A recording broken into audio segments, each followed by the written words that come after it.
BC బంద్ను జయప్రదం చేయాలని స్థానిక చేగుంటలో బీసీ సంఘాల నాయకుల ఆధ్వర్యంలో పత్రికా విలేకరుల సమావేశం నిర్వహించారు. బీసీలకు 42% రిజర్వేషన్ అమలు కోసం రాష్ట్ర వ్యాప్తంగా ఉన్న బీసీ సంఘాలన్నీ బంద్కు పిలుపునిచ్చాయని, అందులో భాగంగా చేగుంటలో అఖిలపక్షం ఆధ్వర్యంలో పిలుపునిచ్చారు.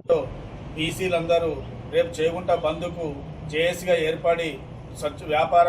వ్యాపార వాణిజ్య సంస్థలతో పాటు విద్యా సంస్థలు,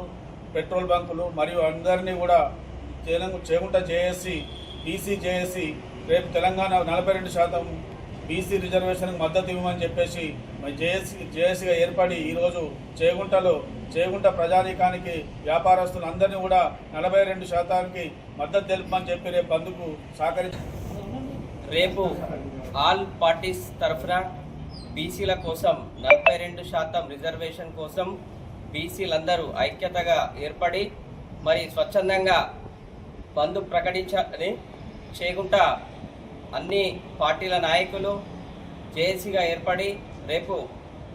దుకాణదారులు కానీ, వ్యాపారస్తులు కానీ, విద్యా సంస్థలు కానీ, పెట్రోల్ బంకులు కానీ అన్ని యాజమాన్యులకు కోరడం ఏంటంటే బీసీల యొక్క ఐక్యం కూడా పూర్తిగా బంద్కు సహకరించాలని వర్తక వాణిజ్య వ్యాపారస్తులందరికీ